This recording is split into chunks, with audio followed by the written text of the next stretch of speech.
का अर्थ होता है वे शब्द जो किसी नाउन या प्रोनाउन का अन्य नाउन या प्रोनाउन के साथ संबंध दर्शाते हैं। प्रीपोजिशन दो शब्दों से मिलकर बना है, प्री उपसर्ग और पोजीशन स्थिति। पोजीशन का अर्थ है स्थिति और प्री का अर्थ है पूर्व, इसलिए पूर्व प्लस स्थिति। ये प्रीपोजिशन शब्द जो भी होते हैं वह किसी नाउन या प्रोनाउन से पहले लगाए जाते हैं सदैव।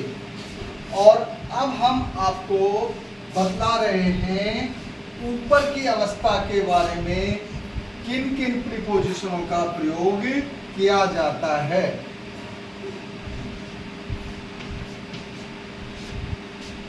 ऊपर की अवस्था, ऊपर की अवस्था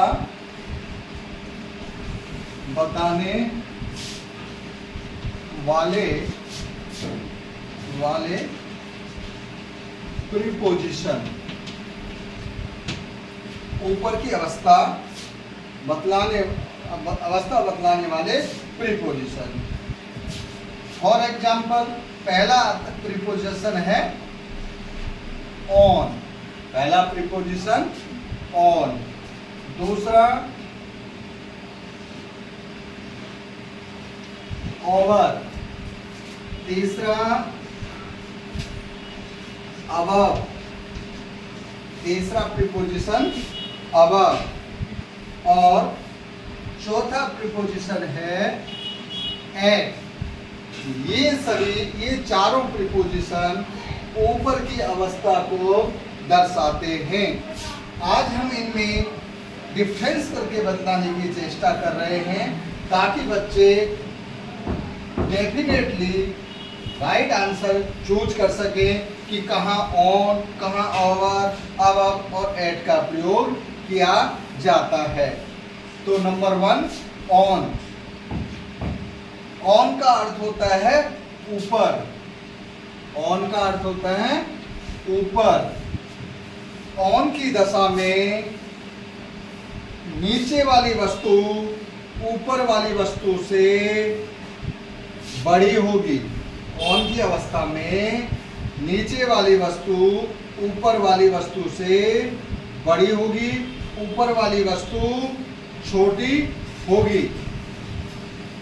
और एक वस्तु दूसरी वस्तु के सदैव ऊपर होती है, एक वस्तु दूसरी वस्तु के सदैव ऊपर होती है। और ऑन के प्रयोग में स्पर्श जरूरी है। ऑन के प्रयोग में दोनों वस्तुओं में स्पर्श जरूरी है। एक वस्तु दूसरी वस्तु से स्पर्श दर्शाती है। फॉर एग्जाम्पल हम कह सकते हैं दिस, ये मेरा। ऑन के प्रयोग में कंडीशन ये है कि दोनों वस्तुओं में स्पर्श होना जरूरी है। जैसे कि ये मेरा हाथ है, मैं इस हाथ के ऊपर चौक का टुकड़ा रख रहा हूं, तो ये चौक और हाथ दोनों के मध्य में, दोनों के बीच में स्पर्श हो रहा है। तथा नीचे वाली वस्तु बड़ी है और ऊपर वाली छोटी है, तो हम कहेंगे this Chowk is on my hand. यह चौक मेरे हाथ के ऊपर है। यदि हम इसको रिवर्स कर देते, उल्टा कर देते हैं, तो अब मेरा हाथ बड़ा हो गया, चौक छोटी हो गई, तो यहाँ ऑन का प्रयोग नहीं किया जाएगा। यह ओवर के प्रयोग में चला जाता है। फॉर एग्जाम्पल ऑन के रूप में हम ये कहेंगे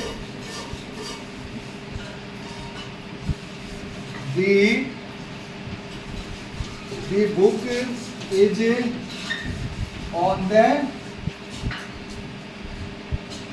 is on the table। The book is on the table, क्योंकि टेबल बड़ी है, पुस्तक छोटी है और दोनों में स्पर्श है, इसलिए the book is on the table. फिर आता है दूसरा ओवर। ओवर का अर्थ होता है ऊपर। ओवर इसका अर्थ भी होता है ऊपर, अर्थात ओवर का प्रयोग भी ऊपर की अवस्था दर्शाने के लिए किया जाता है। ऑन और ओवर में भिन्नता यह है कि ओवर के अंदर ऊपर वाली वस्तु बड़ी होगी, नीचे वाली वस्तु छोटी होगी। ऊपर वाली वस्तु बड़ी होगी, नीचे वाली वस्तु छोटी होगी और दोनों वस्तुओं में स्पर्श जरूरी होता है। दोनों वस्तुओं में स्पर्श जरूरी होता है। जैसे कि किसी मेज के ऊपर हम मेज पोस्ट डालते हैं, टेबल के ऊपर टेबल क्लॉथ लगाते हैं, तो जो टेबल क्लॉथ है वह टेबल को चारों तरफ से ढक लेता है और दोनों के मध्य में स्पर्श होता है। For example, the table cloth is over the table, over the table। अवयव का अर्थ होता है ऊपर। अवयव का प्रयोग ओवर की तरह ही होता है, पर भिन्नता यह है कि ओवर के प्रयोग में दोनों वस्तुओं में स्पर्श होता है, दोनों वस्तु एक दूसरे को टच करते हैं, किंतु अवयव के प्रयोग में एक वस्तु दूसरी वस्तु के ऊपर होती है और अवयव के प्रयोग में ये कोई निश्चित नहीं है कि ऊपर वाली वस्तु बड़ी भी हो सकती है, छोटी भी हो सकती है। For example, the ceiling fan is above our head. The ceiling fan is our head. दूसरा example, the sky is above us. The sky is above us, अर्थात आकाश हमसे ऊपर है।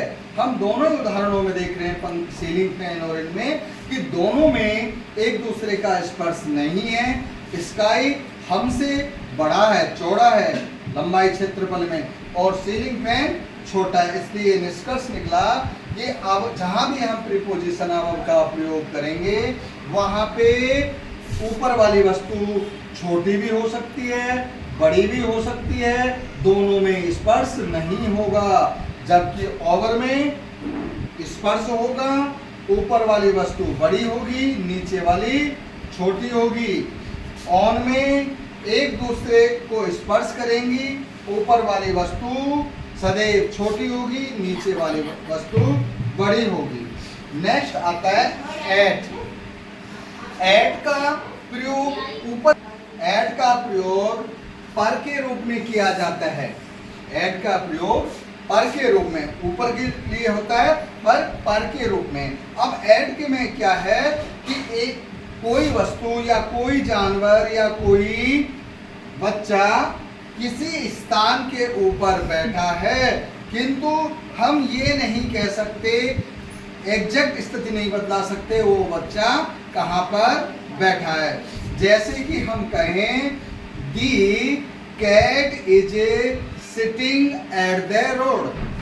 The cat is sitting at the road. बिल्ली सड़क पर बैठी है।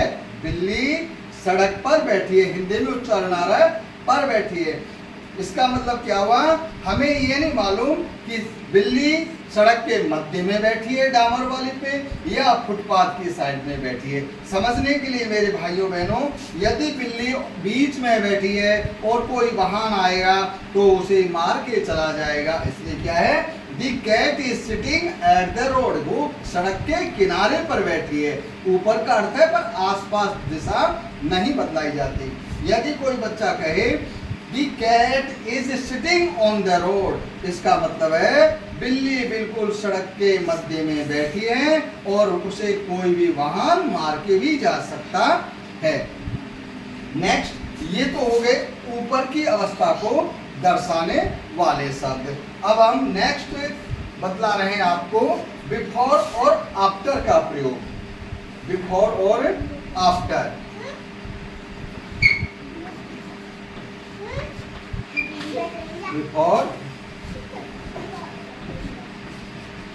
बिफोर और आफ्टर। बिफोर का अर्थ होता है पूर्व और आफ्टर का अर्थ होता है बाद में। बिफोर का पूर्व, आफ्टर का बाद में। इन दोनों ही वाक्यों के अंदर दो वाक्य होंगे। एक वाक्य सिंपल पास्ट टेंस का होगा, पास्ट इंडेफिनिट का होगा, और दूसरा वाक्य पास्ट परफेक्ट का होगा, या पहले वाला वाक्य पास्ट परफेक्ट का होगा और दूसरे वाला वाक्य पास्ट इंडेफिनिट का होगा। अब बिफोर का अर्थ होता है पहले, बिफोर का अर्थ हुआ पहले, आफ्टर का अर्थ हुआ बाद में। तो हमें यह देखना है कि जब हम बिफोर और आफ्टर का प्रयोग फिलअप करते हैं तो ये एक सार्वभौमिक सत्य नियम है कि उस वाक्य के अंदर एक वाक्य पास्ट परफेक्ट का अवश्य आएगा। पास्ट परफेक्ट मीन्स क्रिया की थर्ड फॉर्म के साथ हेड का प्रयोग किया जाएगा। दूसरे वाक्य में, दूसरे सेंटेंस में सिंपल पास्ट टेंस का प्रयोग किया जाएगा। जैसे कि हम कहें the student stood up before the teacher had come in the class। बच्चे पहले खड़े हो गए जब अध्यापक कक्षा में प्रवेश करता है। क्या नहीं करता है? विद्यार्थी पहले खड़े हो रहे हैं और टीचर बाद में आ रहे हैं।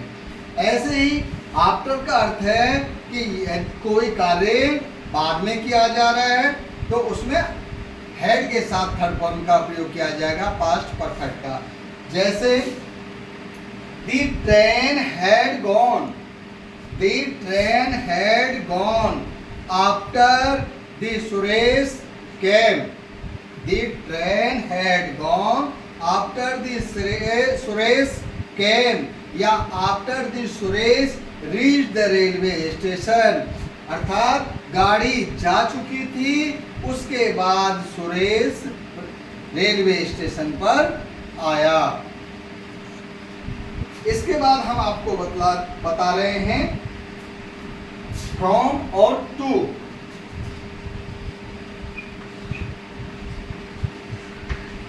फ्रॉम और टू। फ्रॉम और टू।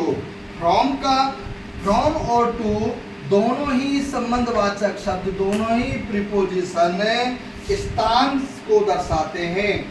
फ्रॉम तब प्रयोग किया जाता है जब हम किसी एक स्थान से हटते हैं। फ्रॉम का प्रयोग किया जाता है जब हम किसी एक स्थान से हटते हैं। और टू का प्रयोग जोड़ने के लिए किया जाता है जब हम किसी स्थान से जुड़ते हैं तो टू का प्रयोग होता है। फॉर एग्जाम्पल दोनों का एक साथ सेंटेंस बोल रहे हैं। Mister Khushwant Singh came home from school.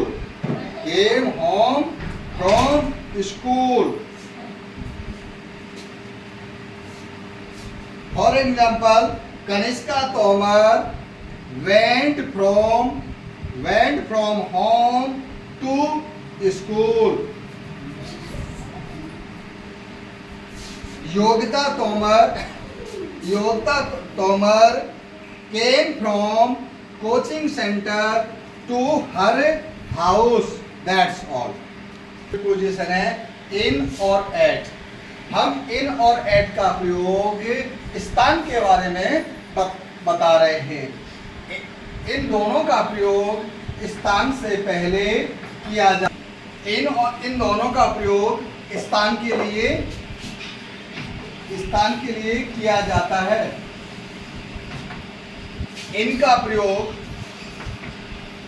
प्रयोग बड़े स्थान से पहले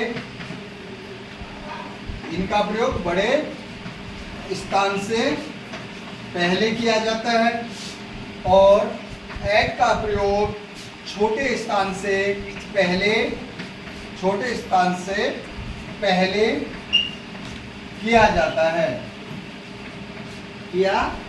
है। फॉर एग्जाम्पल, हम नगलापदम में रहते हैं। नगलापदम एक छोटा कस्बा है और नगलापदम का जिला है अलीगढ़। तो हम कहेंगे we live at Naglapadam in district Aligarh. We read in Saraswati Shishu Mandir चंडोस इन अलीगढ़। अब हम नेक्स्ट इन्हीं प्रयोगों को आगे चलते हैं।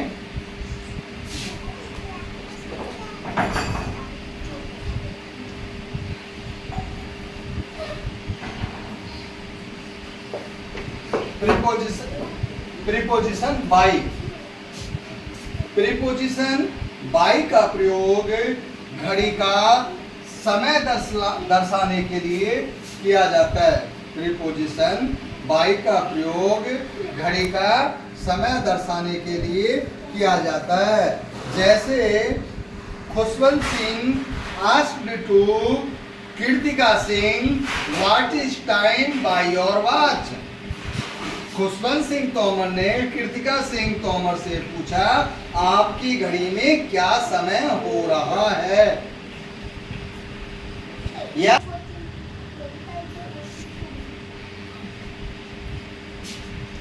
नेक्स्ट है इन और इनटू। इन दोनों का ही प्रयोग अंदर के लिए किया जाता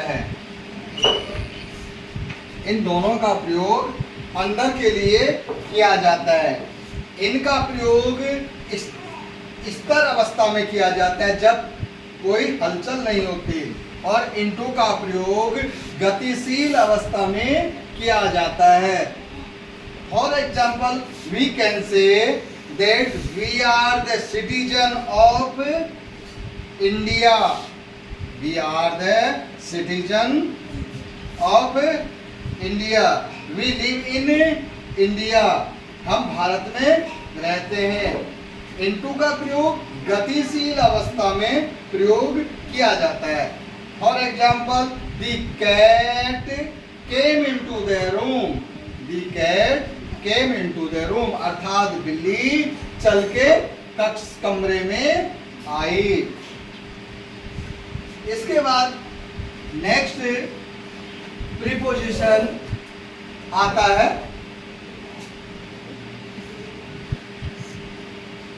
इन ऑन और एट। इनमें क्या अंतर है?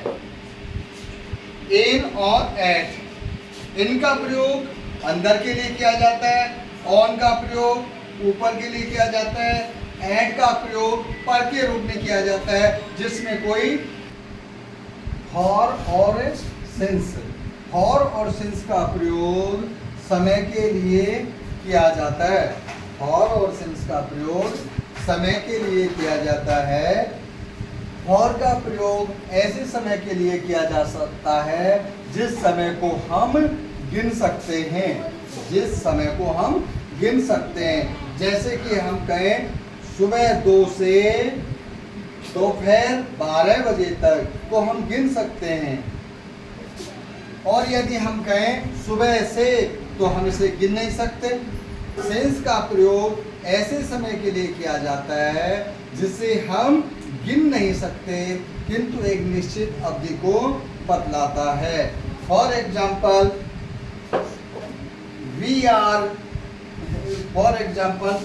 Are living here for 2 years. Ram has been living here for 6 years. Since में Sita is Sita is playing since morning या Dinesh has been playing since morning. Between और अमंग, बिटवीन और अमंग का प्रयोग मध्य में बीच की स्थिति बतलाने के लिए किया जाता है। बिटवीन का प्रयोग दो के लिए किया जाता है, बिटवीन का प्रयोग दो के लिए किया जाता है और अमंग का प्रयोग दो से अधिक के लिए किया जाता है, दो से अधिक के लिए किया जाता है। किंतु समझने के लिए बिटवीन में दो के मध्य में तो तीन भी हो सकते हैं पर तीन से अधिक नहीं, और अमंग में तीन से अधिक या अनंत हो सकते हैं। जैसे हम कहें miss Harshita Tomar is sitting between Happy and Yogita. Next है among, Kanishka Singh Tomar is sitting among the students. अब स्टूडेंट्स इसका मतलब दो से अधिक है। बिहाइंड और इन फ्रंट, बिहाइंड और इन फ्रंट का प्रयोग अवस्था बतलाने के लिए किया जाता है, स्थिति बतलाने के लिए। बिहाइंड का प्रयोग पीछे के लिए किया जाता है और इन फ्रंट ऑफ का अर्थ जस्ट सामने के लिए किया जाता है।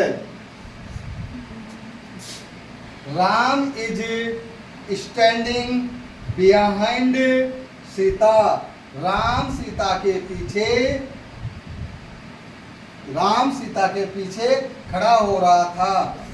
In front the student is sitting in front of the teacher. बच्चे अध्यापक के सामने बैठे थे। The black board is in front of the students. Shyam पट बच्चों के सामने है।